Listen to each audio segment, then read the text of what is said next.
बिस्मिल्लाहिर्रहमानिर्रहीम। अस्सलाम वालेकुम नाज़रीन, मैं हूं doctor Mohammad Salim and welcome to national narrative.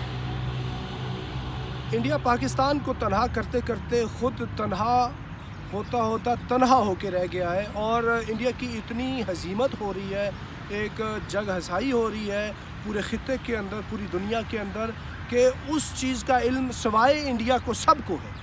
तो ये इंडिया की जो आइसोलेशन है पूरे रीजन और इंटरनेशनल कम्युनिटी में, ये है क्या?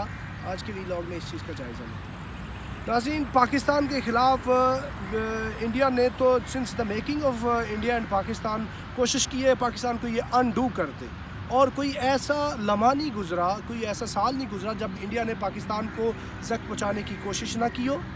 लेकिन जब से ये बीजेपी की गवर्नमेंट आई है, चूँकि ये आरएसएस की हिंदुत्ववादी गवर्नमेंट है, ये एक फैशिस्ट और हिंदू ज़ायनिस्ट की गवर्नमेंट है, तो इन्होंने तो पाकिस्तान को हर तरीके से नुकसान पहुंचाने की कोशिश की है। और पाकिस्तान के ऊपर कितने इन्होंने प्रोग्राम्स किए हैं जी। पाकिस्तान दुनिया में अकेला हो गया, फैक्ट ऑफ का मामला है, और कितने इंटरनेशनल इश्यूज़ के ऊपर पाकिस्तान को तनहा करने की कोशिश की।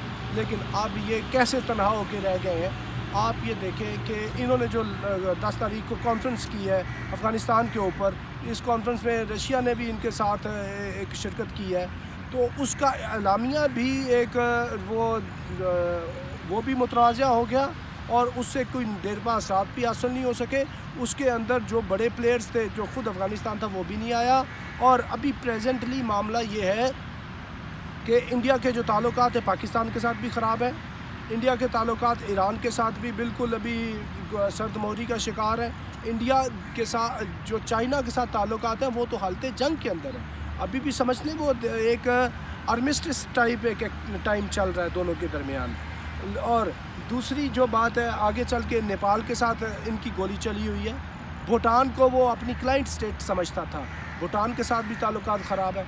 और जब हम बात करते हैं बांग्लादेश की और इंडिया की रिलेशनशिप की, तो अभी जब इन्होंने सिटीज़न अमेंडमेंट जो एक्ट लेके आए हैं, सिंस देन टिल डेट वो इंडिया से ग्रेजुअली दूर होते जा रहे हैं बंगालीज़, और जितना वो दूर होते जा रहे हैं वो पाकिस्तान के उतना ही करीब आने की अभी कोशिश कर रहे हैं। जो शेख हसीना वालिद और प्राइम मिनिस्टर का रेसिप्रोकल जो विज़िट अभी वो तरतीब पा रहा है, यानी ये सारे के सारे हिंदुस्तान के हमसाए हैं, और इनसे सारे हमसायों से हिंदुस्तान के ताल्लुकात कशीदा हैं, इधर भी कशीदा है। इनके ताल्लुकात किसके साथ बने हुए हैं? अमेरिका के साथ। अमेरिका जो हज़ारों किलोमीटर्स दूर है, और इंडिया अब आके अमेरिका की दोस्ती के मज़े लेना चाहता है।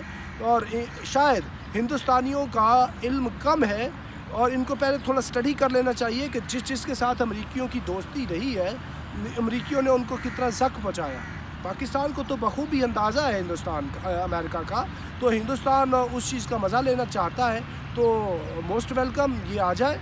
तो जब ये सारी दुनिया से कट ऑफ हो के, इनके चीन के साथ भी ताल्लुकात ख़राब है और रशिया के साथ भी वो गर्मजोशी नहीं है ताल्लुकात की, तो ऐसी सूरत में सिवाय अमेरिका के इनका कोई भी इत्तेहादी नहीं है पूरी दुनिया के अंदर।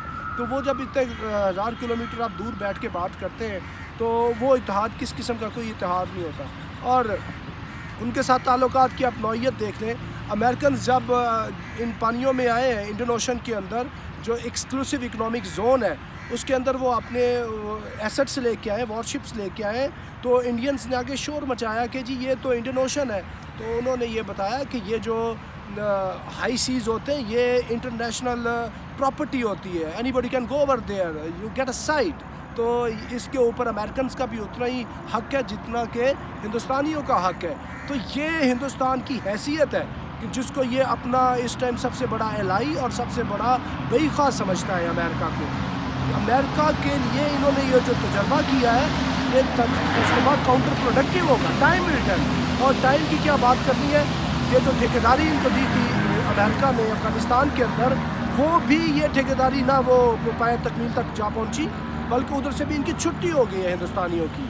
और चाइना के ख़िलाफ़ किसी किस्म की सपोर्ट नहीं है अमेरिका से, क्योंकि चाइना अमेरिका की साइमल्टेनियसली ताइवान के ऊपर अपनी कॉन्फ्रंटेशन चल रही है। तो ऐसी सिचुएशन में ये हिंदुस्तान पाकिस्तान को आइसोलेट करते करते पूरी दुनिया के अंदर आइसोलेट हो चुका है, खित्ते के अंदर भी आइसोलेट हो चुका है।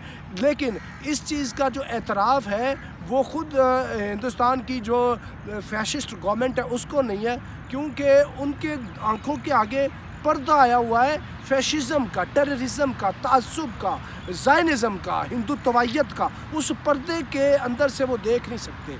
जब वो ऐनक उतारेंगे, उस ऐनक के बग़ैर जब इनको नक्शा नज़र आएगा पूरी रीजन का, पूरी दुनिया का, कि भाई हिंदुस्तान को तो हमने बैक गियर लगा दिया है और ये जो शाइनिंग इंडिया वाला हिंदुस्तान था वो रिवर्स होके ये किधर जा रहा है, जिधर मार कुटाई हो रही है, बुचरिंग हो रही है, मुसलमानों, ईसाइयों, सिखों, दलितों, हर एक के साथ ज़्यादती हो रही है, तो फिर हिंदुस्तान को एहसास होगा और ये एहसास जल्द होगा, क्योंकि ये एक 130 करोड़ आबादी का मुल्क है और ये जो गुंडे इसकी ऊपर जिन्होंने इक़्तिदार को कब्ज़े में किया हुआ है, ये ज़्यादा अरसा इसका इक़्तिदार कब्ज़े में नहीं रख सकते और हिंदुस्तान को दुनिया से आइसोलेट करना हिंदुस्तानियों के मफाद में नहीं है। तो लेकिन अभी तक तो इन्होंने आइसोलेट कर दिया है मोदी की सेकंड टर्म में। अगर ये थर्ड टर्म आ गई तो फिर देखें कि ये होता क्या है और होगा कुछ बुरा, क्योंकि जब आप बुराई का बीज बोते हैं तो बुराई के अंदर से कभी भी अच्छाई का पौधा तनावर होकर नहीं खड़ा होता, उससे नतीजा बुराई निकलनी होती है। तो ये है हिंदुस्तान की रीजन और पूरी इंटरनेशनल कम्युनिटी में आज तक की सूरत हाल के कट ऑफ होके, आइसोलेट होके रह चुके हैं। नाज़रीन, अब तक के लिए इतना ही। अपने next time, thank you very much. Pakistan जिंदाबाद।